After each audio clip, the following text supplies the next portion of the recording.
Hello friends, welcome to Champaran academy. कैसे हैं आप लोग? आई होप आप लोग अच्छे होंगे। आज की क्लास में हम latest EVS previous year question करने वाले हैं, जो हमारा पार्ट 2 है। पार्ट 1 हम कर चुके हैं और ईवीएस का हम लोग 5 थ्योरी क्लास किए हैं, जिसमें थ्योरी और पेडागोजी दोनों शामिल है। तो अभी तक आपने वो वीडियो नहीं देखा है तो प्ले लिस्ट में जाके सीटेट ईवीएस PYQ करके एक प्ले लिस्ट बना है, वहाँ पर वो वीडियो अपलोडेड है। तो आप लोग वहाँ से जाके वो उस वीडियो को देख लेंगे तो वो बहुत हेल्पफुल होगा। आगे के आने वाले जितने भी हम क्वेश्चन करेंगे, ज़्यादातर क्वेश्चन वहाँ से हमको मिलेगा। तो वो अभी तक आपने वीडियो नहीं देखा है तो ज़रूर देख लें, और अभी तक चैनल को सब्सक्राइब नहीं किया है तो चंपारण एकेडमी को सब्सक्राइब जरूर कर लें। आइए हम अपना जो पहला क्वेश्चन है वो देखते हैं। पहला क्वेश्चन दिया है, select the following a group comprising one state and one union territory of our country. यानी निम्न में से वह युगल चुनिए जो हमारे देश के एक राज्य और एक केंद्र शासित प्रदेश से मिलकर बना है। तो आप लोग जानते हैं हमारे देश में कितने राज्य है? 28 है। पहले 29 था, तो उसके बाद क्या किया गया? उसके बाद किया गया जम्मू एंड कश्मीर को स्टेट से हटा के क्या बना दिया गया? यूनियन टेरिटरी बना दिया गया। तो 29 से कितना हो गया हमारा? 8 हो गया। यूटी यूनियन टेरिटरी कितना है? 8 है। तो पहले हमारा यूनियन टेरिटरी कितना था? पहले था 7। उसके बाद जब जम्मू एंड कश्मीर को तोड़ा गया तो उसके बाद हमारा यूनियन टेरिटरी कितना हो गया? जम्मू एंड कश्मीर और प्लस लद्दाख, यानी 2 यूनियन टेरिटरी और जोड़ गया तो उसके बाद हो गया 9। और 9 हो गया तो उसके बाद हमारा यूनियन टेरिटरी 9 हो गया। उसके बाद क्या किया गया?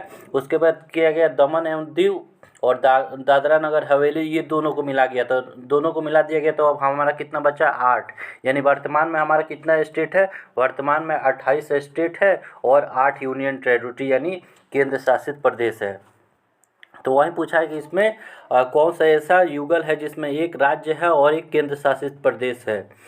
तो केंद्र शासित प्रदेश में उसका नाम क्यों केंद्र शासित प्रदेश है? क्योंकि वो केंद्र द्वारा वहाँ पे शासन किया जाता है। वो हो सकता है कि क्या बोलते हैं, जो देश है उससे दूर हो, और वो किस लिए? राष्ट्रीय महत्व के लिए बहुत ही ज़रूरी है, इसलिए उसको केंद्र शासित प्रदेश बना दिया जाता है, ताकि केंद्र है उस पर ध्यान रखे। और ये केंद्र शासित प्रदेश उसको नहीं बनाएंगे, स्टेट बना देंगे तो क्या करेगा?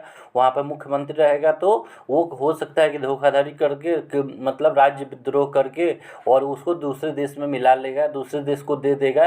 तो इसीलिए उसका क्या होता है? उसका कंट्रोल किसके हाथ में होता है? उसका कंट्रोल होता है केंद्र के हाथ में, ताकि वहाँ पे कुछ ना हो। केवल वहाँ पे के जो गवर्नमेंट होती है उसकी बस काम ये होती है यूटी की, कि साफ़ सफाई देखना, व्यवस्था देखना, और कुछ नहीं। जितने भी प्रशासनिक जो मतलब काम होते हैं वो कौन देखता है? वो देखता है हमारा केंद्र सरकार यानी सेंट्रल गवर्नमेंट। तो इसमें हमको ये ऐसा युगल चुनना है जो एक राज्य है और एक यूनियन टेरिटरी यानी केंद्र शासित प्रदेश है। तो पहला हमारा है मणिपुर, ये क्या है? हमारा स्टेट है। और जम्मू एंड कश्मीर क्या है? हमारा यूटी है। तो हमारा पहला ही जो ऑप्शन है ये सही है। जो हमारा पहला ऑप्शन ही है वो सही है। पहले जम्मू एंड कश्मीर क्या था? पहले जम्मू एंड कश्मीर था, वो था एक राज्य था। लेकिन 31 अक्टूबर 2019 को क्या किया गया? जम्मू एंड कश्मीर को तोड़ के इसमें देखेंगे तो ये यहाँ से एक लाइन बना हुआ है, ऊपर लद्दाख कर दिया गया और नीचे वाला पार्ट को क्या किया गया? जम्मू एंड कश्मीर किया गया है। तो ये क्या बना दिया गया है? 31 अक्टूबर 2019 को ये यूनियन टेरिटरी यानी केंद्र शासित प्रदेश बना दिया गया है। और यहाँ पर केंद्र शासित प्रदेश बनाने का क्या कारण है? कुछ ना कुछ तो कारण है। और ऊपर यहाँ पर देखेंगे तो लद्दाख है और जम्मू एंड कश्मीर नीचे बनाया गया। ऊपर वाले को जम्मू एंड कश्मीर बोल सकते थे, नीचे वाले को लद्दाख बना देते, लेकिन ये एक पूरा स्ट्रेटेजी के तहत किया गया और ये बहुत अच्छा किया गया है। मेरे हिसाब से तो बहुत बढ़िया किया गया। ये जो डिवाइड हुआ है यहाँ से, ये बहुत अच्छा डिवाइडेशन है। ये पूरा एक जो पॉलिटिकल जो इम्पोर्टेंट होता है उसके अनुसार ये बहुत ही सही है। आप देखेंगे तो यहाँ पे क्या है? ये हमारा एरिया है POK यानी पाकिस्तान ऑक्युपाइड कश्मीर। ये हमारा कौन सा एरिया है? ये पाकिस्तान ऑक्युपाइड कश्मीर है। और इधर देखेंगे तो अक्साई चीन है, यानी ये एरिया है, ये पाकिस्तान हम उसे मतलब कब्जा किया है। और वो हमेशा कहता रहता है कि जो कश्मीर है, कश्मीर हमारा है, कश्मीर हमारा है। तो इसको और ये बात कहाँ है, ये बात यूएनओ यानी यूनाइटेड नेशनल ऑर्गेनाइजेशन में है। और वहाँ पे क्या ये केस जो दर्ज है, वहाँ पे दर्ज है कि जो कश्मीर है वो हमारा पार्ट है। तो अब देखेंगे तो कश्मीर यहाँ पे है। जब यूएनए वाले लोग आएंगे तो यहाँ पर देखेंगे तो ये तो लद्दाख के भाग है। और वहाँ पे क्या केस है, वहाँ पे केस है कि कश्मीर हमारा है और कश्मीर तो यहाँ पे है, यहाँ पर पाकिस्तान से कुछ लेना देना नहीं है। तो आएगा तो अपने मतलब जो पाकिस्तान है उसको यूएनए वाले उसको ठिकाना लगा देंगे। इधर देखेंगे तो अक्साई चीन है, जो चीन वाला है वो कब्जा किया है। वो कहता है कश्मीर का जो ये एरिया है हमारा है। तो जब यूएनए आएगा तो देखेगा तो कश्मीर तो जम्मू एंड कश्मीर यहाँ पे है। तो कैसे ही तुम्हारा ये मतलब कश्मीर, तो तुम लद्दाख के बारे में लद्दाख का एरिया दिखा रहे हो और कह रहे हो कि कश्मीर में जम्मू एंड कश्मीर में है। तो इसको बहुत सोच समझ के इसको बनाया गया है। तो हमारा क्या है यहाँ पर जो पहला क्वेश्चन है वो मणिपुर एक राज्य है। मणिपुर क्या है, एक राज्य है। और जम्मू एंड कश्मीर एक यूनियन टेरिटरी यानी केंद्र शासित प्रदेश है। तो हमारा ऑप्शन ये सही है। बी, ऑप्शन बी में देखेंगे तो आसाम एंड उड़ीसा, ये दोनों क्या है, ये दोनों स्टेट यानी राज्य है। ऑप्शन सी में देखेंगे तो उत्तराखंड एंड मेघालय, ये दोनों क्या है, स्टेट है। और ऑप्शन डी में देखेंगे तो तेलंगाना एंड अरुणाचल प्रदेश, ये भी दोनों क्या है, स्टेट यानी राज्य है। आप लोग इंडिया का मैप एक लगा लीजिएगा और उसको देखते रहिएगा कि कौन कौन स्टेट कहाँ पे है। आप ऐसा एक मैप ज़रूर लगा लीजिएगा अपने आसपास के मतलब जहाँ पे भी बैठ के पढ़ाई करते हैं। जो हमारा क्वेश्चन सेकंड है उसमें पूछा है 3 कोस्टल स्टेट ऑफ इंडिया, यानी भारत के 3 समुद्र तटवर्ती राज्य है। यानी वो कौन से 3 राज्य है जो क्या है, वो राज्य है जो समुद्र से मतलब उनका जो ये सीमा रेखा है वो समुद्र से जुड़ा हुआ है। तो पहला हमारा ऑप्शन है state sorry Telangana, Maharashtra and Orissa. तो अब आइए देखते हैं कि तेलंगाना, महाराष्ट्र और उड़ीसा समुद्र के किनारे है कि नहीं। तो तेलंगाना कहाँ पे है, तेलंगाना देखेंगे तो यहाँ पे है। तेलंगाना कहाँ पे है, यहाँ पे है। महाराष्ट्र कहाँ पे है, महाराष्ट्र तो चलिए यहाँ पे क्या बोलते हैं, ये समुद्र के किनारे है जो। और हमारा तीसरा ऑप्शन था वो था उड़ीसा, यानी उड़ीसा कहाँ पे है, उड़ीसा देखेंगे तो यहाँ पे है, वो भी समुद्र के किनारे है। तो हमारे दो जो स्टेट है वो तो क्या है, 2 स्टेट है वो क्या है, वो तो समुद्र के किनारे है। उड़ीसा और तेलंगाना, उड़ीसा और महाराष्ट्र क्या है, वो समुद्र के किनारे है। लेकिन ये जो तेलंगाना हमारा स्टेट है ये समुद्र के किनारे नहीं है। तो ये हमारा राइट आंसर नहीं होगा। तो पहला हमारा राइट आंसर नहीं होगा। दूसरा होगा झारखंड, गुजरात, वेस्ट बंगाल। तो झारखंड कहाँ पे है, जब इंडिया का मैप देखेंगे तो झारखंड कहाँ पे, झारखंड यहाँ पे है। तो ये तो समुद्र के किनारे है ही नहीं, कहीं भी समुद्र के किनारे से लग नहीं रहा है।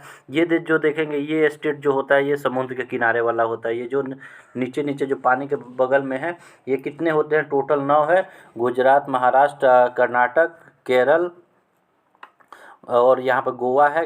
उसके बाद तमिलनाडु, आंध्र प्रदेश, उड़ीसा, वेस्ट बंगाल, ये क्या है, ये समुद्र वाले हमारे राज्य हैं। तो हमारा जो ऑप्शन बी है ये भी गलत है। ऑप्शन डी सी में दिया है आसाम, उड़ीसा, कर्नाटक। आसाम तो यहाँ पे है, आसाम देखेंगे कहाँ पे है, आसाम यहाँ पे है। तो ये कहीं भी समुद्र से नहीं मतलब टच कर रहा है। तो ये भी हमारा ऑप्शन सी भी गलत है। ऑप्शन डी में दिया है त्रिपुरा, केरल, आंध्र प्रदेश। त्रिपुरा देखेंगे तो कहाँ पे है, त्रिपुरा यहाँ पे है। तो ये भी कोई ये थी क्या है, सागर से नहीं जुड़ा हुआ है। तो ये भी हमारा ऑप्शन गलत है। तो मेनली क्या हुआ है, इसमें सीटेड वाले ने ऑप्शन सही नहीं दिया है, इसलिए सब किसी को बराबर नंबर दिया है, सब किसी को बोनस अंक मिला हुआ है। इसका कोई भी राइट आंसर नहीं है।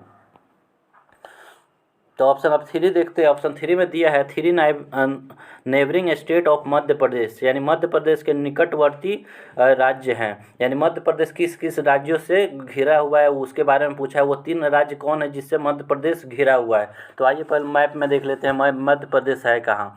तो मैप में देखेंगे तो मध्य प्रदेश कहाँ पे है, ये रहा हमारा मध्य प्रदेश। ये किससे घिरा हुआ है, देखेंगे तो इधर राजस्थान, यहाँ पर गुजरात, महाराष्ट्र, छत्तीसगढ़ और उत्तर प्रदेश, इतने राज्यों से ये घिरा हुआ है।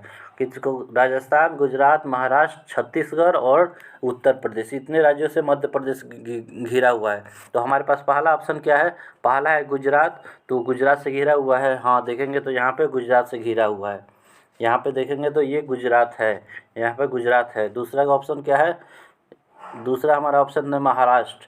तो महाराष्ट्र है, हाँ महाराष्ट्र से भी मध्य प्रदेश जुड़ा हुआ है। और तीसरा ऑप्शन क्या है, तीसरा ऑप्शन क्या है, छत्तीसगढ़। तो देखेंगे तो हमारा जो छत्तीसगढ़ है उससे भी जुड़ा हुआ है, ये है हमारा छत्तीसगढ़, ये है मध्य प्रदेश, तो ये इससे जुड़ा हुआ है। तो हमारा पहला ही राइट आंसर है, ऑप्शन ए ही राइट है। यहाँ पर देखेंगे तो बिहार नहीं जुड़ा होगा, जो आगे का ऑप्शन में देखेंगे तो उसमें तेलंगाना नहीं जुड़ा है और इसमें उड़ीसा और झारखंड नहीं जुड़ा है। तो ये हमारा ये ऑप्शन ए ही राइट होगा। तो आप लोग इंडिया का मैप ज़रूर अपने आसपास लगा लीजिएगा, उससे बहुत हेल्प मिलेगा। और ये हमेशा देखते रहिएगा कि कौन स्टेट कहाँ पे है, उसके अगल बगल में कौन सा स्टेट है। खासकर आप लोग को ये एक मतलब ये समुद्र के किनारे वाला स्टेट याद होना चाहिए कि समुद्र के किनारे कौन कौन स्टेट है। और एक यहाँ से क्या पास होता है, यहाँ से टॉपिक ऑफ कैंसर पास होता है, यानी कर्क रेखा पास होता है। तो वो हमको याद होना चाहिए कि कौन कौन राज्य से और जो कर्क रेखा है वो गुजरती है। तो वो कौन से राज्य है, गुजरात है, राजस्थान है, मध्य प्रदेश, छत्तीसगढ़, झारखंड, वेस्ट बंगाल, त्रिपुरा और मिजोरम। ये हमारे राज्य है, उन राज्यों से क्या होकर गुजरता है, हमारा टॉपिक ऑफ कैंसर यानी कर्क रेखा होकर गुजरता है।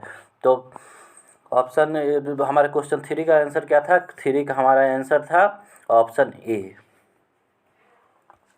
जो नेक्स्ट क्वेश्चन है वो एक ये थी न्यूमेरिकल क्वेश्चन है, इसको हम लोग ब्लैक बोर्ड पे करेंगे। यहाँ पे करेंगे तो समझ में नहीं आएगा, तो हम ये ऐसे क्वेश्चन को ब्लैक बोर्ड पे करेंगे। और इसको मतलब जब ये 4-5 क्वेश्चन मतलब 5-6 क्वेश्चन हो जाएगा तो एक साथ इसको करा दूंगा ब्लैक बोर्ड पे। यहाँ पे करूँगा मतलब ये मैथ का क्वेश्चन है तो थोड़ा सा इसमें कैलकुलेशन करना पड़ेगा, तो ये यहाँ पे नहीं हो पाएगा। तो इसको अभी रहने देते हैं और 5 को भी रहने देते हैं, क्योंकि ये डायरेक्शन से संबंधित है। वहाँ पे बोर्ड पे जब समझाऊंगा कि कैसे कैसे इसके इंस्ट्रक्शन को फॉलो करना, कैसे कैसे बताया गया है उसको फॉलो करना है। वैसे पहला जो आप वीडियो देखे होंगे उसमें हमने ऐसा ही इस टाइप का क्वेश्चन, दोनों टाइप का क्वेश्चन किया हुआ है। तो अगर आपने वो वीडियो नहीं देखा है, ऐसा क्वेश्चन आपने खुद से सॉल्व करना चाहते हैं तो वो वीडियो देख लेंगे तो खुद से सॉल्व कर लेंगे। लेकिन हम इसको कराएंगे जब ब्लैक बोर्ड पे, हम इसको कराएंगे जब गोरखपुर जाएंगे। अभी घर पे है, जब गोरखपुर जाएंगे तो वहाँ पे ब्लैक बोर्ड लगा हुआ है तो उस पर कराएंगे। तो अभी 4 और 5 को हम रखते हैं क्या करते हैं साइड में, इसको हम करेंगे। जो हमारा क्वेश्चन 6 है कह रहा है कि झूम farming is practice by the people of forest on hills of, यानी नीचे दिए गए किस राज्य के पहाड़ों के जंगलों में लोग झूम खेती के तरीकों को अपनाते हैं। झूम खेती क्या होता है, मतलब जैसे खेती हो गया ना, उसमें क्या हो गया, खरपतवार हो गया तो वहाँ पर क्या करेंगे, उसको क्या करेंगे लोग, खरपतवार को काट देंगे और उसमें आग लगा देंगे तो वो जल जाएगा और उसके बाद वहाँ पर खेती करेंगे। तो इसको स्लैश एंड बर्न खेती भी कहा जाता है, मतलब जला के खेती करना कहा जाता है। तो ये मेनली कहाँ पे होता है, ये मिजोरम जो राज्य है हमारा, भारत का राज्य है मिजोरम। आइए इसको इंडिया के मैप में भी एक बार देख लेते हैं, जो मिजोरम राज्य है वो कहाँ पे है। ऐसे इंडिया का मैप देखते रहेंगे तो याद रहता होगा। ये रहा हमारा मिजोरम, ये कौन सा राज्य है, ये मिजोरम। यहीं पे कौन सा खेती होता है, यहाँ पे वो जो झूम खेती होता है, झूम खेती यानी स्लैश एंड बर्न वाला जो खेती होता है, ये वाला झूम खेती होता है। कहाँ पे होता है, मिजोरम में। ये याद रखिएगा, ये फैक्चुअल क्वेश्चन है और ये बार बार पूछा गया है। तो ये झूम खेती कहाँ पे होता है, तो मिजोरम। हमारा राइट आंसर क्या है, तो ये वो है मिजोरम। जो नेक्स्ट क्वेश्चन है वो क्या है, कह रहा है select from the following pair of most common birds found in our country having excellent sight and can distinctly see things 4 times as far we can, यानी हमारे देश में पाए जाने वाले अति सामान्य पक्षियों का वह युगल यानी जोड़ी को चुनिए जिनकी दृष्टि श्रेष्ठ होती है और जो हमारी तुलना में वस्तुओं को 4 गुना अधिक दूरी से स्पष्ट देख सकते हैं। यानी उस पक्षी को चुनना है जो हमसे 4 गुना अधिक देख सकते हैं। तो वो कौन कौन से है, तो हमारा पहला ऑप्शन है pigeon and parrot. Pigeon and parrot के बारे में बात नहीं किया गया है हमारे एनसीईआरटी के बुक में, तो ये हमारा नहीं होगा। जो दूसरा है क्राउ एंड कोयल, कौवा और कोयल, यानी ये भी हमारा नहीं है, कौवा भी उतना दूर तक नहीं देख पाता है। गिद्ध और पख्ता, चलिए एक समय के लिए मांग सकते हैं कि गिद्ध देख लेता है, लेकिन ये पख्ता जो चिड़िया होती है ये ज़्यादा दूर तक नहीं देख सकती है। जो फोर्थ ऑप्शन है कीट एंड ईगल्स, यानी चील और बाज, यही हमारा राइट आंसर है। आप लोग जानते ही हैं कि चील और बाज की नज़रें कितने तेज़ होती है, और गांव के लोग खासकर इसको मतलब ऑब्जर्व किए होंगे कि जब गांव में क्या होता है, जब छोटे छोटे मुर्गी बतख के बच्चा जब खेलते रहते हैं, मतलब बाहर रहते हैं, तो ऊपर से चील और बाज नज़र लगाए रहते हैं और एक ही बार आकर उसको उठा के लेके चले जाते हैं, तो वो बहुत दूरी से भी चीज़ों को क्या होता है बहुत अच्छे से देख लेते हैं। तो हमारा राइट आंसर क्या है, चील और बाज है, जो हमसे 4 गुना अधिक देख सकते हैं। उनकी जो देखने की शक्ति होती है हमसे बहुत अच्छी होती है। क्वेश्चन 8 में क्या है, क्वेश्चन 8 में दिया है select from the following a set of 2 diseases spread या caused by due to mosquito, यानी मच्छर द्वारा होने और फैलने वाले 2 रोग का समुच्चय चुनिए, यानी वो कौन से 2 बीमारी है जो किससे होता है, वो मच्छर काटने से होता है। तो हमारा जो पहला ऑप्शन है वो क्या है, कोलेरा एंड टाइफाइड, यानी हैजा और मियादी बुखार। जो दूसरा है कोलेरा एंड मलेरिया, हैजा और मलेरिया। दो जो ऑप्शन थर्ड है वो क्या है, टाइफाइड एंड मलेरिया, मियादी बुखार और मलेरिया। जो चौथा है वो क्या है, डेंगू एंड चिकनगुनिया। हमारा राइट आंसर यही है, जो ऑप्शन डी है ये है, डेंगू एंड चिकनगुनिया। मेनली हमको मच्छर से कितने बीमारी होते हैं, 3 बीमारी होते हैं, याद रखिएगा। पहला होता है डेंगू, पहला ये है डेंगू, दूसरा ये है चिकनगुनिया और तीसरा ये है मलेरिया। यानी यही 3 बीमारी है, किससे होता है, ये मच्छर काटने से होता है। आप लोग सुनते होंगे हमेशा कि डेंगू आ गया है, डेंगू आ गया है, तो डेंगू किससे होता है, मच्छर से होता है। चिकनगुनिया मेनली देखा जाता है जो बड़े स्टेट मतलब बड़े जो वीआईपी शहर होते हैं, जैसे मुंबई हो गया, और वहाँ पे मुंबई हो गया, दिल्ली हो गया, यहाँ पे चिकनगुनिया होता है, ये भी किससे होता है, मच्छर के काटने से ही होता है। ये हम लोग की तरफ उत्तर बिहार में, मतलब बिहार और उत्तर प्रदेश ये सब में नहीं पाया जाता है, ये ज़्यादातर बड़े स्टेट में मतलब बड़े शहरों में ही पाया जाता है। तो हमारा मॉस्किटो से यानी मच्छर से होने वाले कौन कौन बीमारी है, डेंगू, चिकनगुनिया और मलेरिया।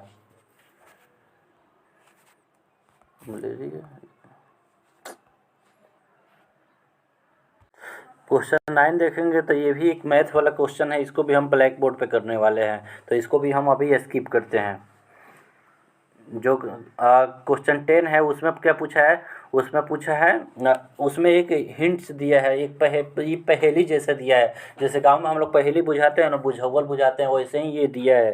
तो इसमें क्या कह रहा है, पहाड़ी क्षेत्र की किसी लड़की ने अपने राज्य की अधिकांश घरों के बारे में निम्नलिखित विवरण दिया, यानी कहाँ की लड़की कहाँ की है, पहाड़ी क्षेत्र की है, और वो उसने अपने घर के बारे में निम्नलिखित विवरण यानी अपने घर के बारे में बताया कि मतलब वहाँ की विशेषता बता के कहा, बोली है कि क्या बोली है कि हमारे राज्य का मतलब हमारे जो स्टेट है उसका पहचान कीजिए कि हम किस राज्य से आते हैं। तो उसने क्या कहा है, वो उसने निम्नलिखित मतलब विवरण दिया है। वो बोल रही है कि हमारे यहाँ वर्षा बहुत होती है और हिमपात भी होता है। जब ठंड अधिक हो जाती है तब धूप में बैठना अच्छा लगता है। हमारे घर पत्थर अथवा लकड़ी से बनाए जाते हैं। हमारे घर की छतें ढालू होती है। यह राज्य होना चाहिए, मतलब ये राज्य कौन सा होना चाहिए। हमारे पास ऑप्शन क्या है, हिमाचल प्रदेश, असम, बिहार और लद्दाख। तो सबसे पहले देखेंगे तो लद्दाख में बारिश ही नहीं होती है, तो हमारा ऐसे ही ये जो पहला ये लास्ट वाला ऑप्शन ये कट गया। जो बिहार है, बिहार के बारे में बात ही नहीं किया गया है एनसीईआरटी के बुक में, और यहाँ पे क्या होती है उतनी ज़्यादा, चलिए बारिश तो होती है लेकिन हिमपात कहाँ, यानी जो बर्फ़ गिरता है वो कहाँ गिरता है, बिहार में तो गिरता नहीं है।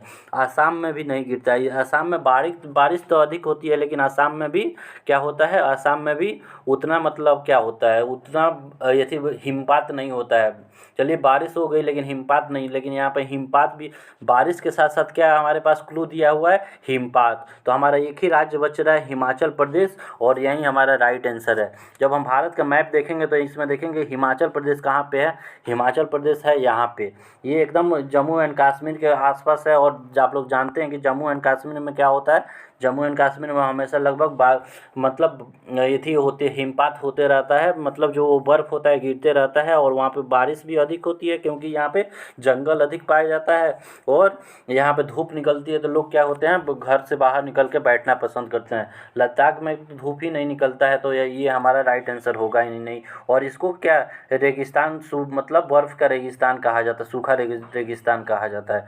तो बारिश यहाँ जब रेगिस्तान कहा जाता है तो बारिश होगा ही नहीं। तो हमारा कौन सा राइट आंसर है?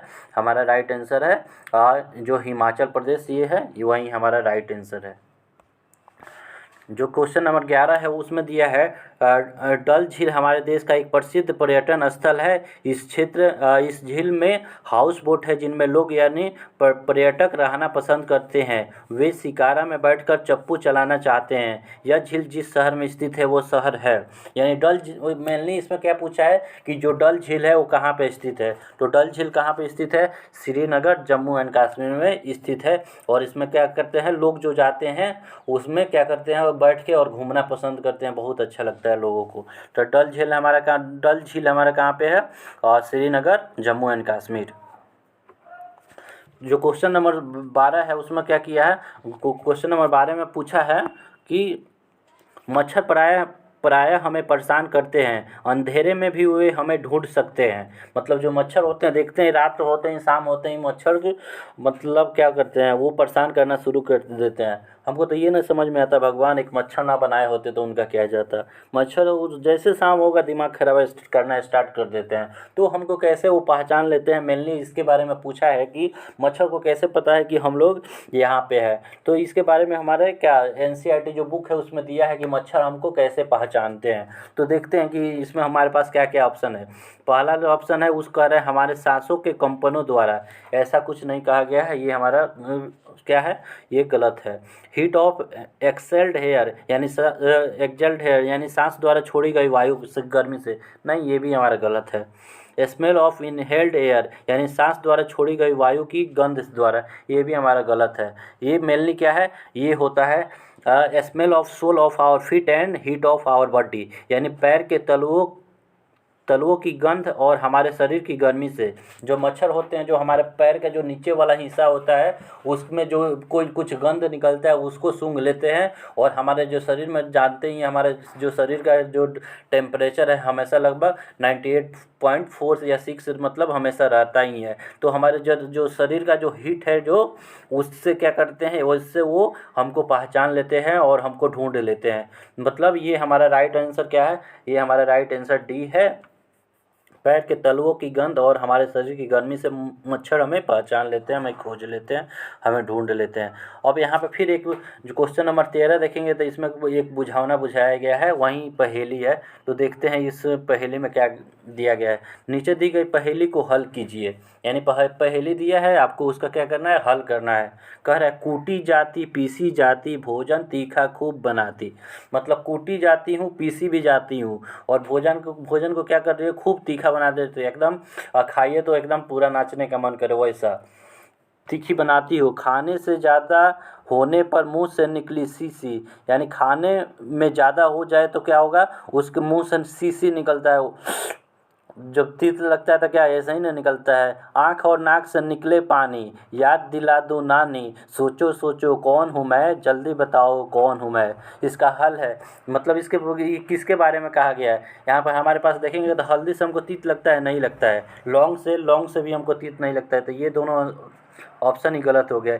इलायची तो बहुत अच्छा होता है, ये एकदम चाय में डाल दीजिए, कुछ में भी डाल दीजिए तो चाय का स्वाद बन जाता है। तो इलायची भी हमारा राइट आंसर नहीं है। हमारा राइट आंसर क्या है, रेड चिल्ली यानी लाल मिर्च, यानी जो हमारी मिर्ची होती है लाल मिर्च होती है वो डाल दीजिए खाना में तो क्या हो जाता है, वो खूब तीखा हो जाता है, आँख कान से पानी निकलने लगता है और नानी तो याद दिला ही देता है। जितना ज़्यादा तीखा होता है उतना ज़्यादा दुख अगले दिन सवेरे वॉशरूम में होता है। तो हमारा राइट आंसर इसका क्या है, इसका राइट आंसर क्या है, हमारा लाल मिर्चा यानी रेड चिल्ली है। जो हमारा 14 क्वेश्चन है वो खेजड़ी ट्रे के बारे में पूछा है। तो आइए देखते हैं।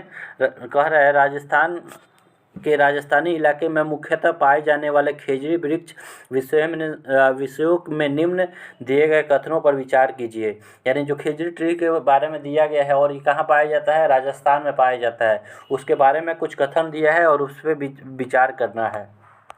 तो जब हम थ्योरी का पार्ट कर रहे थे तो उसमें खिचड़ी ट्री के बारे में हमने पढ़ा था। तो अभी तक आपने वो वीडियो नहीं देखा है तो वो वीडियो ज़रूर देख ले। ईवीएस थ्योरी करके उसका ये थी क्या है प्लेलिस्ट बना, मतलब ईवीएस PYQ करके प्लेलिस्ट बना है। उसी में theory part 1, part 2, part 3, part 4 और पार्ट 5 बनाया गया है। तो उसको आप लोग देख लीजिएगा। तो पहला ऑप्शन हमारे पास क्या है, कह रहा है कि पहला हमारे पास इसमें हिंट्स दिया है, वाक्य दिया है, इस वृक्ष को उगाने के लिए अधिक जल की आवश्यकता नहीं होती है। ये बिल्कुल सही बात है, क्योंकि ये राजस्थान का पेड़ है तो वहाँ पे जल वैसे भी नहीं होता है, तो इसकी उगाने में क्या होता है, जल की आवश्यकता नहीं होती है। यानी हमारा ये सही है। तो अब हम अपने ऑप्शन पे थोड़ा सा चलते हैं और इस क्वेश्चन को करने के लिए जब हम इसको देख के और ऑप्शन को देखेंगे तब जाके ये क्वेश्चन जल्दी सॉल्व होगा और आप लोग अपना टाइम बचा पाएंगे। ऐसे चारों ऑप्शन, पांचों ऑप्शन पढ़ेंगे तो फिर मतलब क्या होगा, आपका टाइम आप ही लॉस करेंगे। तो हमारा पहला ऑप्शन सही है। तो हम देखते हैं कि जो ए है वो चारों में किस किस में है। तो देखेंगे तो पहला में ए है और जो चौथा में है वो ए है। बी और सी में ए दिया ही नहीं है, तो बी और सी हमारा ऐसा ही गलत हो गया। मतलब हमको तो अब हमारे पास दो ही ऑप्शन बच रहा है और दोनों में से कोई एक होगा। इस तरह देख रहे हैं आप, दो को ऑप्शन छाट दिए, मतलब दो ऑप्शन बचा हुआ है, उसी में से कोई एक होगा। यानी आपको आंसर कितने, अब मात्र दो ऑप्शन में से देना है। देखते हैं जो अगला है, जो बी में कह दिया है, यह वृक्ष बहुत उपयोगी है, इसकी छाल से दवाइयाँ बनाई जाती है और लोग इसका फल खाना पसंद करते हैं। बिल्कुल सही बात है। ये क्या होता है, ये चूँकि राजस्थान में पाया जाता है और इसके जो छाल होते हैं, जो इसका मतलब बाहर का जो पपड़ी होता है, उससे क्या किया जाता है, उससे दवाइयाँ बनाई जाती है और इसके जो इसमें जो फल लगते हैं उसको लोग खाना पसंद करते हैं। बिल्कुल सही बात है। तो अब देखेंगे कि बी अब हमारे पास ऑप्शन कौन सा, दो ही बचा है, ए और डी। अब देखेंगे दोनों में बी किस में है, तो देखेंगे तो दोनों में बी है, इसमें भी बी है और इसमें भी बी है। यानी अभी और आगे देखते हैं। जो ऑप्शन सी है वो कह रहा है, मतलब सी में क्या कह रहा है, इस वृक्ष की लकड़ी को शीघ्र कीड़ा लग जाता है, अतः इसकी इमारती लकड़ी की भांति उपयोग नहीं किया जाता है। ये गलत बात है, क्योंकि आप देख रहे हैं यहाँ पे इसकी क्या छाल से दवाइयाँ बनाई जा रही है और इसी में कीड़ा मकोड़ा लग जाएगा। ये तो गलत बात है। यानी ऑप्शन सी जिसमें होगा वो हमारा गलत आंसर होगा। यानी देखेंगे तो यहाँ पे सी है और इसमें सी नहीं है। तो अब तीन ऑप्शन हम काट चुके हैं, ए बी सी काट चुके हैं और डी बचा है, तो डी ही हमारा राइट आंसर है। उसके बाद डी में क्या कर रहा है, यह छायादार वृक्ष नहीं है। डी यहाँ पर देखेंगे तो छायादार वृक्ष नहीं है, इसमें बहुत सारा पत्ता होता है तो ये छायादार होता है, तो ये भी हमारा गलत है।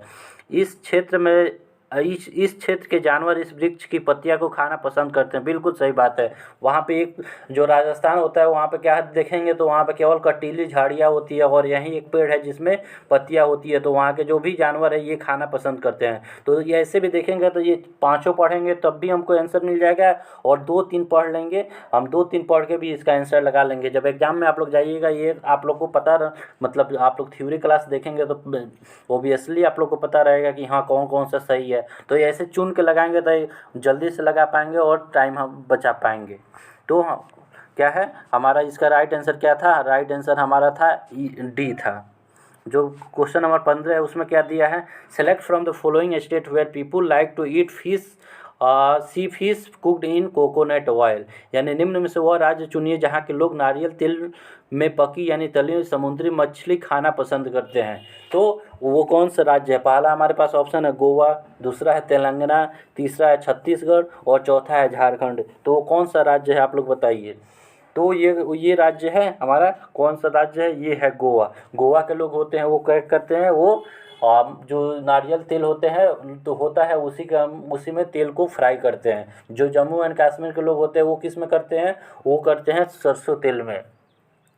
ये लोग आप लोग याद रखिएगा कि सरसों तेल में कहाँ पे होता है और नारियल में कहाँ होता है, क्योंकि ये क्वेश्चन पूछता है। और ये एनसीईआरटी में दिया है कि एक जो जम्मू एंड कश्मीर की लड़की है वो कह रही है कि हमारे यहाँ जो तेल मतलब जो फिश होता है, जो मछली होती है, उसको फ्राई मस्टर्ड ऑयल में यानी सरसों के तेल में किया जाता है। तो दूसरा लड़का है वो कहता है कि हमारे यहाँ का जो गोवा का लड़का है वो कहता है कि हमारे यहाँ तो जो समुद्री मछली होती है उसको हम लोग कोकोनट ऑयल यानी नारियल तेल में तल के खाना पसंद करते हैं। वैसे कैसे लगता होगा, हम लोग तो यूपी बिहार वाले हम नारियल तेल में खाएंगे तो हम लोग को अच्छा ही नहीं लगेगा। हम लोग क्या है, सरसों तेल वाले हैं। तो इसका क्या राइट आंसर है, ये हमारा राइट आंसर गोवा है। यानी गोवा के लोग हैं जो समुद्री मछली को क्या करते हैं, कोकोनट ऑयल यानी नारियल के तेल में खाना पसंद करते हैं। ये हमारा 15 क्वेश्चन जो था ये थ्योरी का पूछता है। इसमें 2-3 क्वेश्चन क्या करता है, एक दो मैथ से पूछ देता है और एक रीजनिंग यानी डायरेक्शन वाला क्वेश्चन यानी दिशा वाला से पूछ देता है कि राम 20 किलोमीटर पूरब चलता है, 25 किलोमीटर पश्चिम चलता है, उत्तर इतना किलोमीटर चलता है, अब बताइए राम किस दिशा में है और कितना दूरी तय किया। तो ये क्वेश्चन हम लोग जो 2-3 है इसको हम लोग ब्लैक बोर्ड पर करने वाले हैं, तो वो अभी हम लोग उसको छोड़े हैं। तो आइए जो अब हमारा पेडागॉजी यानी शिक्षण शास्त्र है यानी बच्चों को पढ़ाना कैसे है वो क्वेश्चन हम करते हैं। जो क्वेश्चन 16 हमारा दिया है, कह रहा है कि teaching of EVS would be more effective if the teacher यानी पर्यावरण अध्ययन ज़्यादा प्रभावशाली होगा यदि शिक्षक ऐसा हो, ही कमांड ऑन हर और हिज और हर सब्जेक्ट यानी विषय में परंपरागत होगा और या होगी। यानी कोई टीचर है वो मतलब उस सब्जेक्ट में एकदम पूरा मास्टरी किया हुआ है, पीएचडी किया है, तो उससे टीचिंग इफेक्टिव होगी, ऐसा कुछ नहीं है। ऐसा मतलब होता तो जितने भी पीएचडी किए हैं बहुत सारे जो पढ़े लिखे हैं वो लोग बहुत अच्छे एक टीचर होते, लेकिन ऐसा नहीं है। उसके लिए क्या है, मतलब अच्छा ज्ञान होना नहीं ज़रूरी है। आप बच्चे को कैसे समझा रहे हैं, बच्चे को समझ में आ रहा है कि नहीं, ये होना ज़रूरी है कि बच्चा को समझ में आए। टीचर के पास बहुत सारा ज्ञान हो लेकिन बच्चे को जब वो बताए तो वो समझ ही ना पाए तो उस ज्ञान का कोई मतलब ही नहीं है। तो ये हमारा जो ऑप्शन ए है ये गलत है। कर tells objectives of a student to beginning of topic यानी शिक्षक ने उद्देश्य पाठ के प्रारंभ में ही बता दिया। यानी कोई टॉपिक पढ़ा रहा है, कोई चैप्टर पढ़ा रहा है तो उसका क्या उद्देश्य है, क्या उसका ऑब्जेक्टिव है, पहले ही बता दिया। तो इस पहले बताने का क्या मतलब है, पहले बच्चों को तो पढ़ाइए तो बाद में बताइएगा कि हाँ इस चैप्टर से हमको क्या ज्ञान मिला, क्या किस लिए इस चैप्टर को बुक में शामिल किया गया। तो हमारा ऑप्शन बी भी गलत है। ऑप्शन सी में कह रहा है use various meaningful illustrative and relevant learning resource यानी विभिन्न अर्थपूर्ण और महत्वपूर्ण सीखने के संसाधनों का प्रयोग करता है या करती है। बिल्कुल सही बात है। यहीं मतलब एक टीचर है क्या है जो बच्चे को मतलब अगर मतलब लेक्चर देके यानी आप लेक्चर देके नहीं उसको समझ में आ रहा तो उसको क्या करेगा कुछ दिख करके दिखाएगा, रोल प्ले करके दिखाएगा कि हाँ ये होता है। उसको कुछ क्या कराएगा, उसके साथ कुछ एक्सपेरिमेंट कराएगा, कुछ प्रैक्टिकल वर्क कराएगा। तो यही हमारा राइट आंसर किया। बच्चे को ज़रूरत के हिसाब से बच्चा को जैसा चाहिए वैसा टीचर करेगा। तो इसमें हमारा ऑप्शन सी सही है। और ऑप्शन डी में क्या दिया है, gives home assignment after finishing the topic यानी विषय पूरा होने पर घर के लिए दत्त कार्य देता है या देती है। इससे कोई मतलब नहीं है। दत्त कार्य देंगे मतलब जो होमवर्क होता है ना HW इसको देंगे तो इससे क्या होगा, बच्चे अच्छे से सीखेंगे, ऐसा कुछ नहीं है। वो कैसे हमारे मतलब टीचर को कैसा होना चाहिए, use various meaningful illustrative and relevant learning resource यानी जो भी जिस चीज़ की भी आवश्यकता है उस चीज़ की उपयोग करके बच्चों को पढ़ाना, यही हमारा मतलब ज़रूरी है।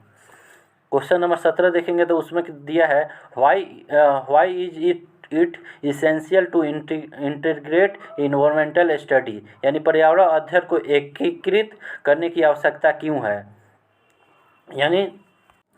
यानी क्या है, यानी मतलब जो ईवीएस है उसको क्या किया गया है, बहुत सारे सब्जेक्ट मिला दिया गया है। जैसे हमारा साइंस हो गया, लैंग्वेज हो गया, ये सब को मिला के मतलब क्या किया गया, बना दिया गया। साइंस हो गया, सोशल साइंस हो गया, ईवीएस हो गया, इन्वायरमेंट हो गया, ये सारे मिल को ईवीएस को बनाया गया। क्यों बनाया गया है? पहला जो हमारे पास ऑप्शन है, because a child learn in whole rather than in part यानी बच्चा खंडित बातों के बजाय संपूर्णता में बातों को आसानी से समझता है।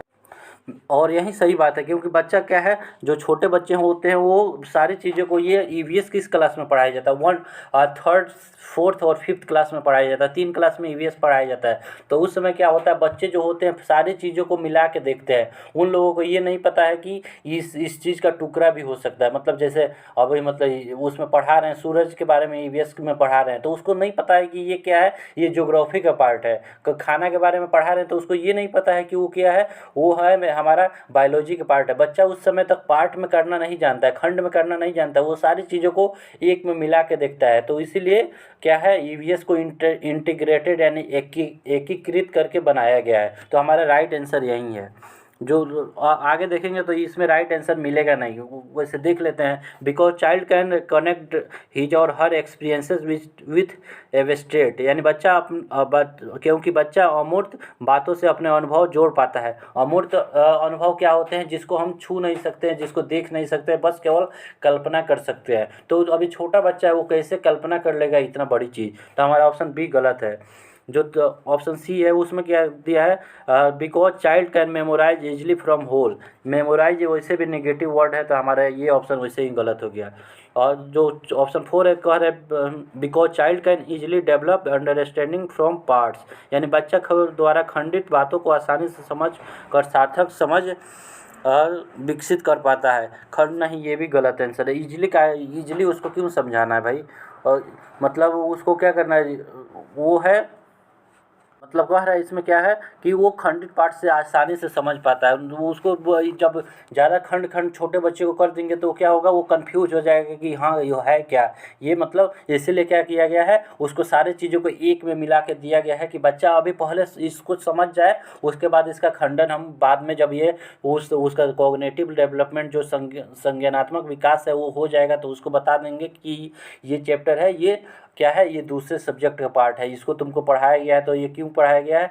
ताकि तुम उस समय नहीं समझ पा रहे थे कि हाँ बायोलॉजी अलग सब्जेक्ट होता है, ज्योग्राफी अलग होता है, फिजिक्स अलग होता है, केमिस्ट्री अलग होता है, पॉलिटिकल साइंस अलग होता है, ये सारी चीज़ें अलग अलग होती है। इसलिए तुमको उस समय ये सारी चीज़ों को क्या किया गया है, एक में पढ़ाया गया है। यानी बच्चा क्या है, वो पूरे इन्वायरमेंट को होलिस्टिक मतलब मैनर में देखता है, यानी संपूर्ण पूरे समाज को है वो एक नज़र से देखता है। वो अभी मतलब उसको भेदभाव नहीं कर पाता, भेदभाव नहीं कर पाता है, मैंने चीज़ों को अलग अलग तरह से नहीं देख पाता है।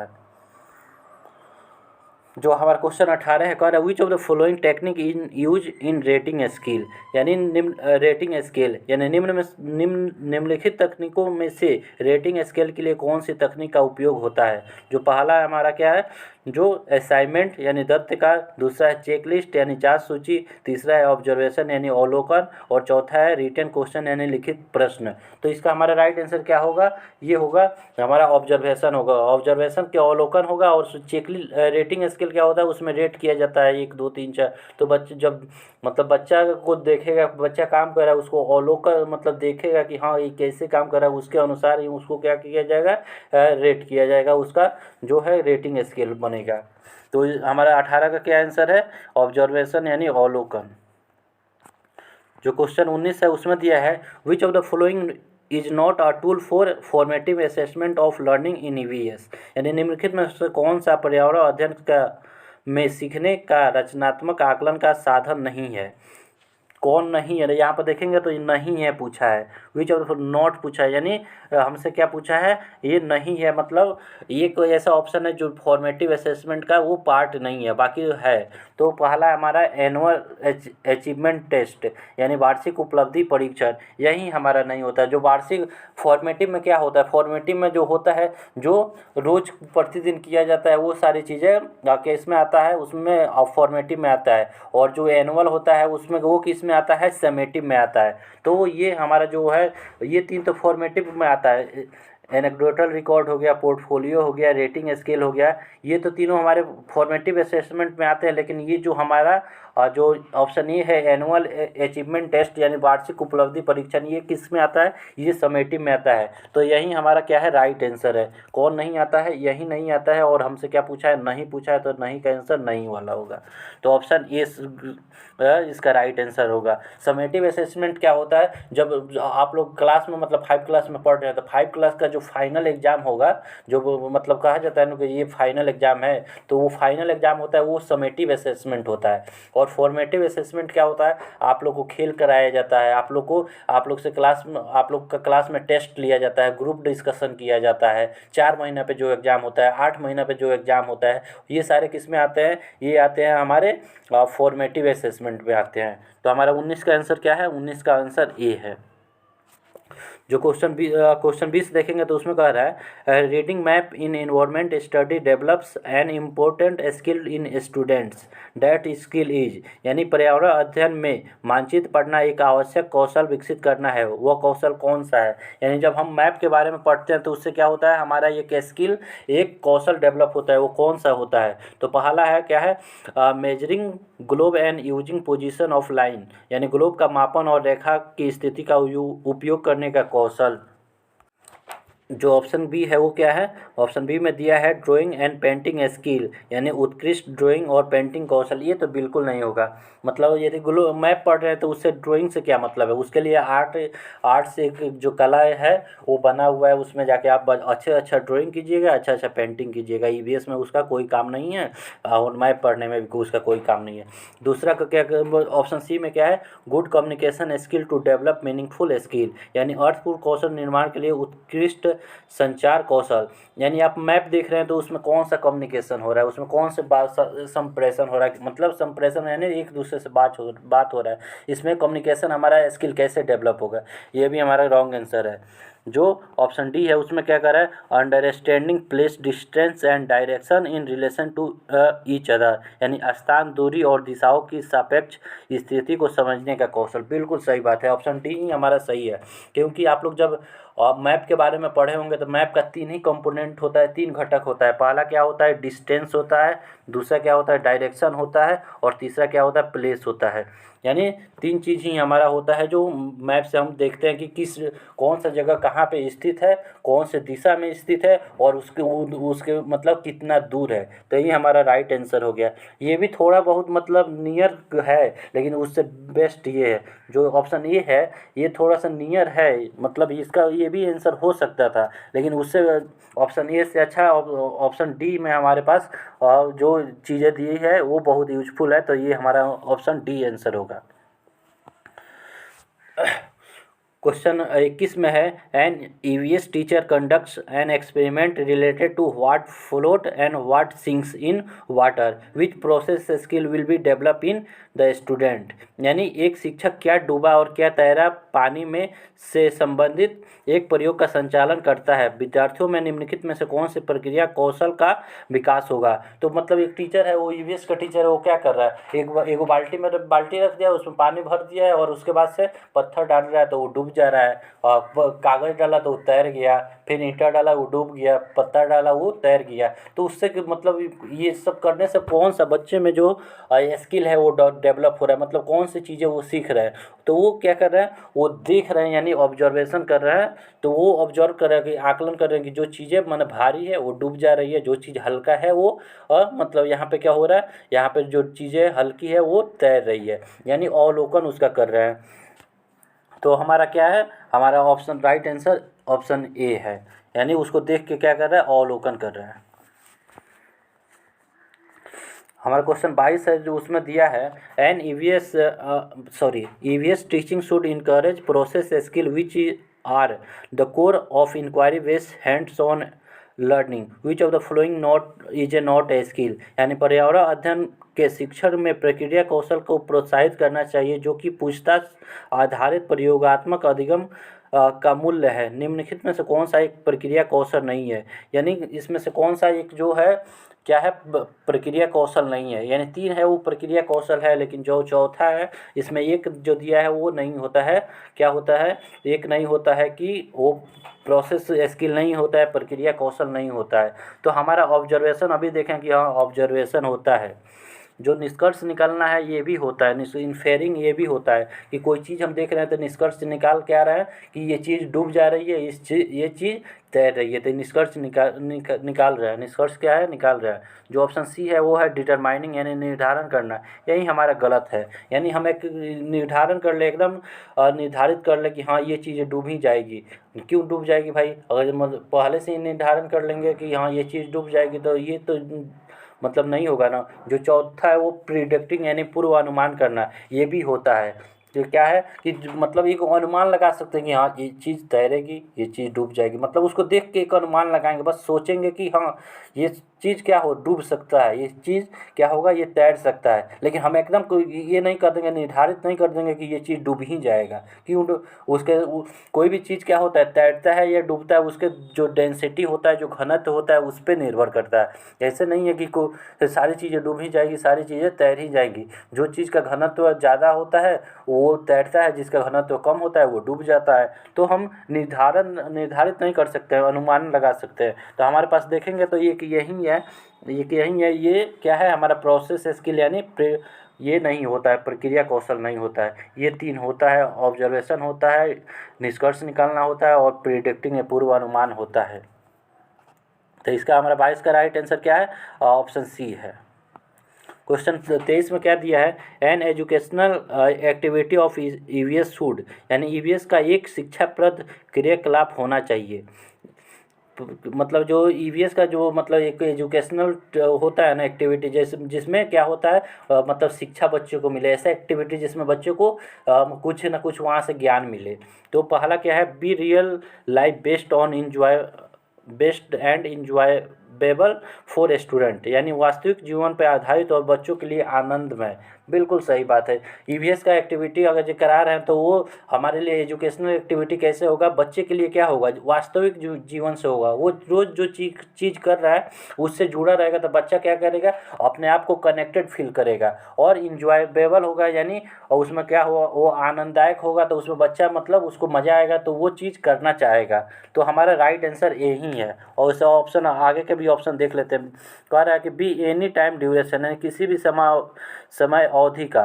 ये बिल्कुल कभी भी कुछ भी करा दीजिए, इसका क्या मतलब है। Only teacher directed in nature, प्रकृति के केवल शिक्षक अभिमुखी, ये तो टीचर सेंटर की बात हो गई। और ओनली वैसे भी हमारा क्या है, निगेटिव वर्ड है।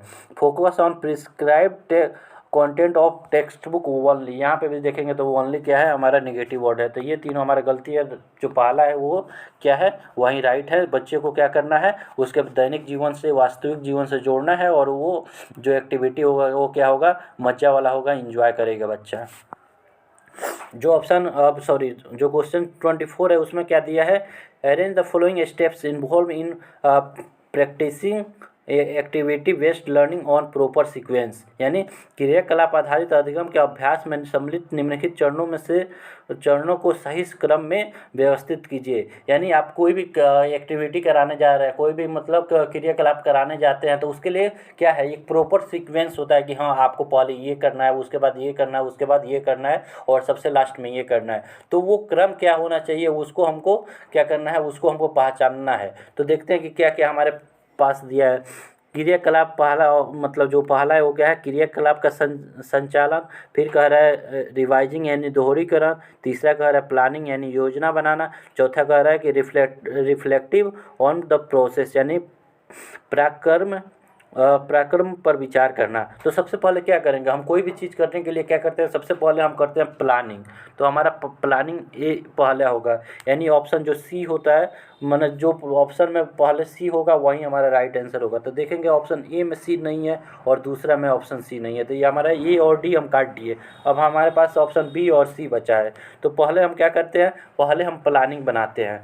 पहले क्या करते हैं, प्लानिंग बनाते हैं। तो उसके बाद क्या करते हैं, जो यहाँ पे देखेंगे तो कंडक्टिंग द एक्टिविटी यानी क्रियाकलाप का संचालन। तो हम क्या करेंगे, प्लानिंग बना लेंगे, उसके बाद हम उसका क्या करेंगे, संचालन करने के लिए क्या क्या हमको एक्टिविटी करना पड़ेगा उसके बारे में सोचेंगे।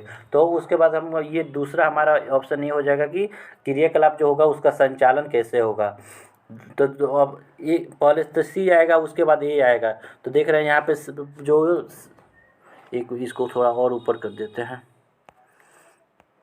तो आप लोग देख रहे हैं यहाँ पर सी पहले आ रहा है, ए पहले आ रहा है, यहाँ पे भी सी आ रहा है, फिर ए आ रहा है। मतलब अभी ये दोनों में हम लोग को कंफर्म नहीं है कि दोनों में से कौन सा आंसर होगा।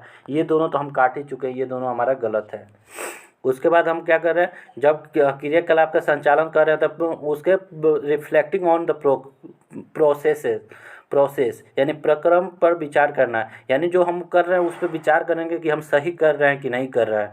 जब विचार करेंगे कि सही कर रहे हैं कि नहीं कर रहे हैं तो इससे क्या होगा कि हमको पता चलेगा कि जो चीज़ें हो रही है ये हमारे लिए उपयोगी है कि नहीं, कि हम फालतू में कर रहे हैं। तो हमारा उसके बाद डी होगा। तो 1 नंबर प्लानिंग हो गया, 2 नंबर पे क्रियाकलाप का संचालन हो गया और 3 नंबर पे हमारा क्या हो गया, 3 नंबर पे हमारा हो गया प्रक्रम पर विचार करना है। तो पहले सी फिर ए फिर उसके बाद डी, फिर हम देखेंगे तो यहाँ पे डी आ रहा है लेकिन यहाँ पे बी आ रहा है, तो ऑप्शन हमारा बी भी गलत, ऑप्शन बी भी हमारा गलत हो जाएगा। तो ऑप्शन हमारे पास ऑप्शन बी ही एक बचा है और यही राइट आंसर होगा। और देखिए यहाँ पर डी है, उसके बाद कह रहा है बी, बी यानी उसके बाद रिवाइजिंग यानी दोहराएंगे कि हाँ ये चीज़ें हुई है कि सही नहीं हुई है। तो हमारा राइट क्रम क्या होगा, 1 मिनट, अरे यार, तो हमारा राइट क्रम क्या होगा, CADB, यानी सी पहले प्लानिंग करेंगे, फिर एक क्रियाकलाप का संचालन करेंगे, फिर उस पर विचार करेंगे, जब संचालन कर रहे होंगे तब विचार करते रहेंगे, फिर उसको दोहराना है। तो यही हमारा राइट आंसर है। इसका क्या राइट आंसर है, बी हमारा राइट आंसर है। जो क्वेश्चन 25 है उसमें क्या कह रहा है, ईवीएस पाठ्यक्रम का आधार वाक्य क्या है, यानी जो ईवीएस का जो करिकुलम है वो किस पे आधारित है, उसका बेस क्या है।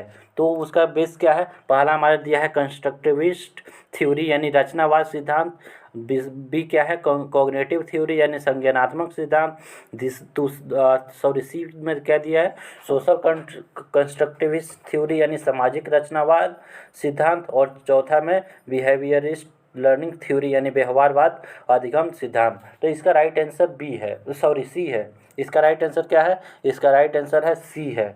जो हमारा जो ईवीएस है उस किस पे आधारित है, सामाजिक रचनावाद सिद्धांत पे आधारित है। इसको ही आप लोग याद रखिएगा कि क्या है, जो हमारा जो ईवीएस का जो मतलब बेस है, जो उसका फाउंडेशन है, जो करिकुलम मतलब उसका पाठ्यक्रम जो है वो किस पे आधारित है, वो सोशल कंस्ट्रक्टिविस्ट थ्योरी यानी सामाजिक रचनावाद सिद्धांत पे आधारित है।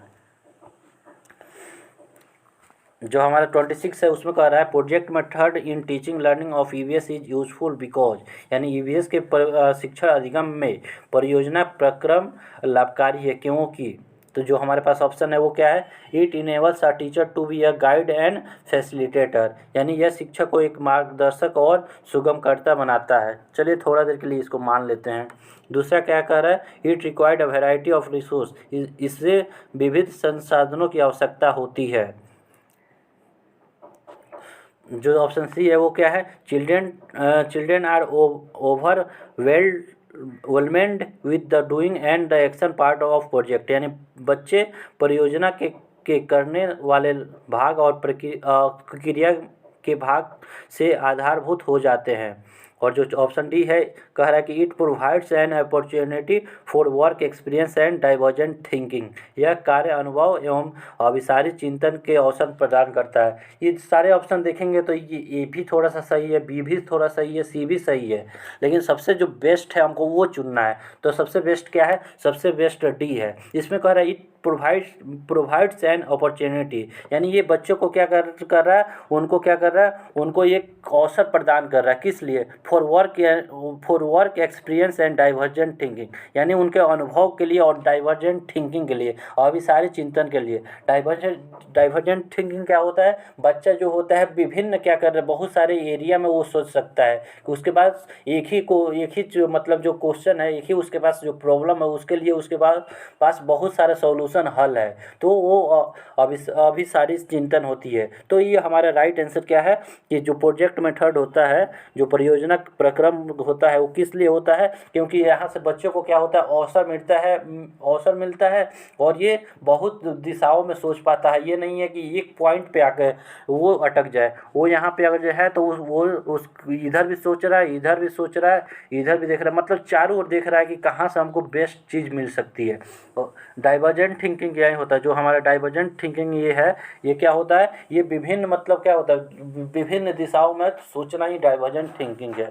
इसके उल्टा क्या होता है, जो कन्वर्जेंट थिंकिंग होता है वो कहीं से भी आके एक ही बिंदु पर रुक जाना कन्वर्जेंट थिंकिंग होता है, तो ये हमारा निगेटिव होता है। लेकिन जो डाइवर्जेंट थिंकिंग अभिसारी चिंतन है, ये हमारा बहुत ही अच्छा पॉजिटिव वर्ड है, और सीटेट के लिए तो ये क्या है, अमृत समान है, तो इसको आप लोग याद रखिएगा। अब वो एक बार और दिया है, क्या कर रहा है, क्वेश्चन नंबर 27 कह रहा है arrange the steps involved in problem solving in correct sequence, यानी समस्या समाधान में सम्मिलित निहित चरणों को सही क्रम में व्यवस्थित कीजिए। तो हम देखते हैं सबसे पहले क्या है, हमारे पास क्या क्या ऑप्शन है, उसके बाद हम देखेंगे कि सही क्रम इसका क्या होगा। तो पहला कह रहा है डिफाइन द प्रॉब्लम, यानी समस्या को परिभाषित कीजिए। दूसरा ऑप्शन बी में क्या है, discuss problem strategies for action, यानी क्रियाकलाप के संभावित योजना पर चर्चा कीजिए। जो हमारे पास सी है वो कह रहा है इवेल्युएट द रिजल्ट, यानी परिणाम का मूल्यांकन कीजिए। ऑप्शन डी है, क्या कह रहा है, एनालाइज द प्रॉब्लम, यानी समस्या का विश्लेषण कीजिए। तो आइए अब इसका हम देखते हैं कि क्या हमारा जो राइट मतलब कि इसका जो सही क्रम है वो क्या होना चाहिए। तो सबसे पहले क्या, समस्या को परिभाषित करना चाहिए, यानी डिफाइन द प्रॉब्लम। सबसे पहले हमको पहचान करना है कि समस्या है क्या। बिना हम समस्या का पहचान किए उसको कैसे हम मतलब उसका क्या करेंगे, उसका सॉल्यूशन ढूंढेंगे। तो सबसे पहले हमको क्या करना है, कोई भी हम मतलब समस्या का पहचान करना है कि हमको किस चीज़ का समस्या है। तो हमारा एक नंबर पे क्या होगा, एक नंबर पे हमारा होगा ये, एक मिनट, जो हमारे जो एक नंबर पे क्या होगा, समस्या का सबसे पहले परिभाषित करना है, यानी समस्या का पहले पहचान करना। तो एक नंबर पे क्या होगा, ए होगा। तो देखते हैं हमारे पास किस किस ऑप्शन में ए है। थोड़ा सा ऊपर कर लेते हैं, तो हम देखेंगे कि हमारे पास ए में भी है, बी में भी है और डी में, यानी सी में नहीं है। तो हम अपना सी पहले ही काट देंगे कि ये गलत है। सी को क्या है, वो गलत है। सी हमारा कभी आंसर होगा ही नहीं। पहले समस्या को सब परिभाषित ही ना करेंगे, उसको समझेंगे ही नहीं, तो सॉल्यूशन कहाँ से करेंगे। उसके बाद क्या दिया, उसके बाद हमको क्या करना है, फिर एनालाइज द प्रॉब्लम, यानी समस्या का विश्लेषण कीजिए। यानी समस्या जब पहचान कर लिए तो अब उसके बारे में हमको क्या करना है, एनालाइज करना है, यानी विश्लेषण करना है, उसके बारे में सोचना है। तो हमारे ए के बाद क्या होगा, ए के बाद होगा हमारा डी। बस यहाँ पर ये 2 नंबर पे क्या होगा, हमारा डी होगा। तो पहले पर क्या था, पहले पर अरे यार,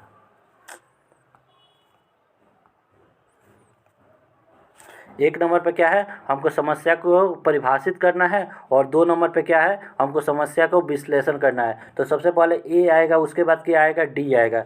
तो पहले देखेंगे तो हमारे पास हम सी काट दिए थे, ये 3 था। तो ए के बाद डी इसमें है, ए में है, और जो ऑप्शन डी है इसमें ए के बाद डी है, यानी ऑप्शन बी में बी दिया है, तो ये हमारा भी कट गया। यानी सी और हम बी को काट दिए। अब हमारे पास 2 ही ऑप्शन बचा है, ए और डी।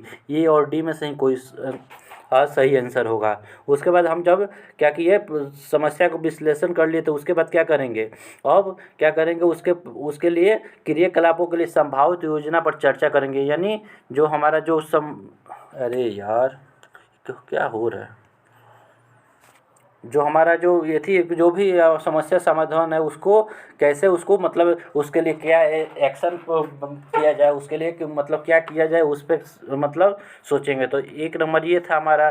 2 नंबर क्या था, दूसरा था समस्या का विश्लेषण करना था। तीसरा नंबर में उसको कैसे करना है वो करना है। तो ए बी सॉरी, पहले ए था, फिर 2 नंबर पे डी था, ए डी, उसके बाद 3 नंबर क्या बी आएगा। यहाँ पर देखेंगे तो हमारा जो ऑप्शन डी है इसमें सी दिया है, तो ये भी हमारा गलत है। तो मतलब हमारा राइट आंसर क्या है, और राइट आंसर ए होगा। यानी क्या करना है, पहले समस्या को परिभाषित कीजिए, फिर उसके बाद समस्या का विश्लेषण करना है, उसके बाद क्रियाकलाप के लिए संभावित योजना पर चर्चा कीजिए। यानी अब इस पे क्या करना है, जब हम समस्या को पहचान कर लिए, उसके बारे में बात कर लिए, तो अब इसको कैसे हैंडल करना है, इस पे क्या करना है, हमको चर्चा करना है, इसको कैसे दूर करना है, को चर्चा करना है। और लास्ट में क्या होता है, परिणाम का मूल्यांकन कीजिए, यानी इवेल्युएट द रिजल्ट। यानी सबसे लास्ट में क्या होता है, जो रिजल्ट आता है उसके बारे में आदमी अवलोकन करता है, ऑब्जर्वेशन करता है, उसका मूल्यांकन करता है कि ये मतलब ठीक है कि नहीं। तो यही हमारा राइट क्रम होगा। इसका राइट आंसर क्या है, इसका राइट आंसर हमारा ए होगा।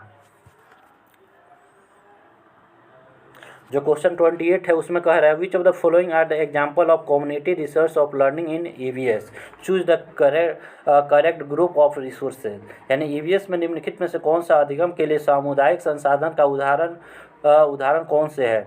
यानी जो सामुदायिक उदाहरण क्या होते हैं, कम्युनिटी रिसोर्स से तो क्या होता है, सामुदायिक संसाधन क्या होता है, मतलब जो हमारे आसपास के जो अगल बगल के मतलब जरूर जो चीज़ें अवेलेबल है वही हमारा क्या होता है, कम्युनिटी रिसर्च होता है। जैसे हमको खेती के बारे में क्या करना है तो हम आसपास के जो किसान हैं उनमें से किसी को बुला लेंगे, और जो कभी बीमारी के बारे में हमको पढ़ाना है तो क्या करेंगे, आसपास के जो डॉक्टर हैं उनको बुला लेंगे। और ये मतलब जैसे इतिहास में कोई क्या करना है, मतलब ये लड़ाई के बारे में पढ़ाना है, कैसे हमारा देश आज़ाद हुआ, तो क्या करेंगे, जो गांव में सबसे बुजुर्ग इंसान होंगे उनको बुला लेंगे।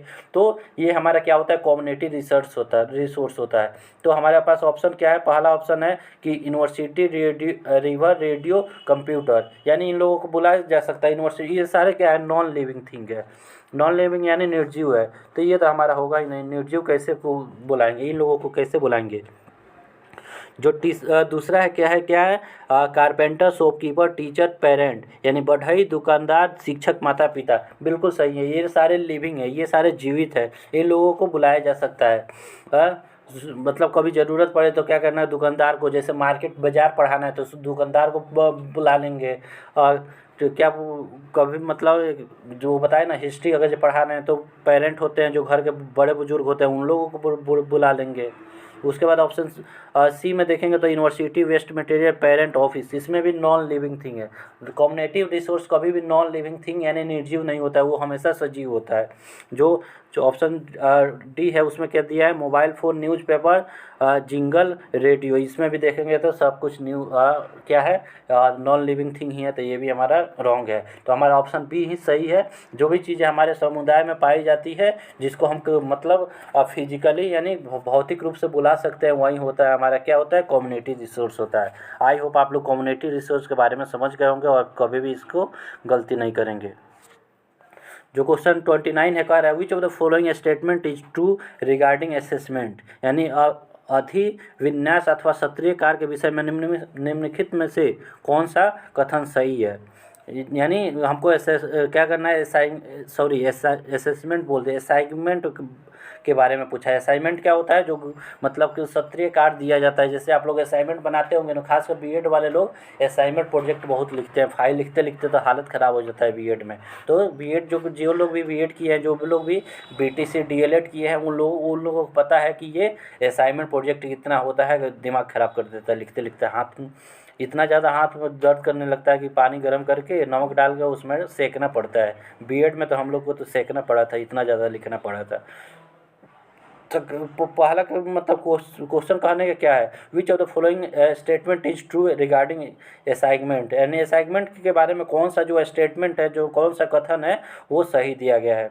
तो पहला कह रहा है family can contribute it according to their potential, यानी अपनी प्रक्रिया के अनुसार परिवारजन अधिविन्यास में योगदान दे सकते हैं।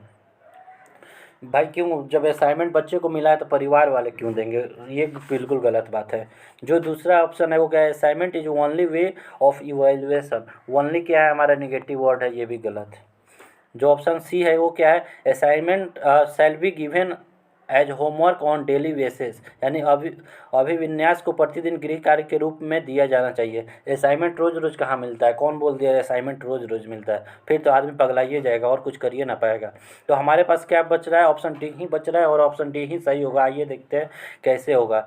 तो कह रहा है assignments help in creating idea and develop clarity, यानी अधिविन्यास स्वयं के विचारों का निर्माण और उन्हें स्पष्ट करने में मदद करते हैं। बिल्कुल सही बात है। कोई भी चीज़ असाइनमेंट क्या होता है, एक बहुत बड़ा मतलब एक क्वेश्चन है, उसको कम से कम 10 से 12 पेज, हम लोग को तो 15-15 पेज भी लिखवाए थे लोग, हालत ख़राब हो गया था। तो इससे क्या होगा, इससे क्रिएटिंग आइडिया यानी अच्छा जो विचार है, विचार है उसमें क्रिएटिंग आएगा, उसमें क्या आएगा, उसको क्रिएट करेंगे, उसका निर्माण करेंगे, जो विचार होता है उसको क्रिएट करेंगे। कोई क्वेश्चन दिया है तो वहाँ पे मतलब लास्ट में देखेंगे तो क्या लिखा जाता है, उसका समरी लिखा जाता है, तो मतलब फाइनल कंक्लूजन लिखा जाता है। तो उसमें क्या होता है, वो असाइनमेंट से हमको creating ideas and develop clarity, यानी कोई भी चीज़ है उसको क्लियर हम वहाँ पे समझ पाते हैं। जब लंबा लिखेंगे तो उससे क्या होगा, उससे कोई भी चीज़ को में क्लियरिटी आती है। जब कोई भी चीज़ मतलब अच्छे से डीप में जाकर समझते हैं तो क्या होता है, एकदम वो समझ में आ जाती है। तो वही चीज़ यहाँ पे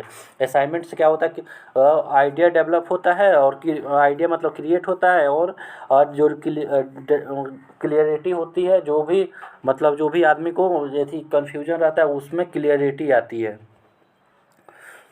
तो हमारा ऑप्शन कौन सा राइट ऑप्शन था, ऑप्शन डी राइट ऑप्शन। कौन सा ऑप्शन राइट था, तो ऑप्शन डी राइट ऑप्शन था। अब हमारा आज का लास्ट क्वेश्चन देख रहे हैं कि लास्ट क्वेश्चन में क्या पूछा है। If you find that some student of your class are very bright and intelligent, then how will you teach such student, यानी आपको यदि आपको ज्ञात हो जाए कि आपकी कक्षा में कई विद्यार्थी बहुत होनहार और बुद्धिमान है, तो अब आप विद्यार्थी को कैसे पढ़ाएंगे।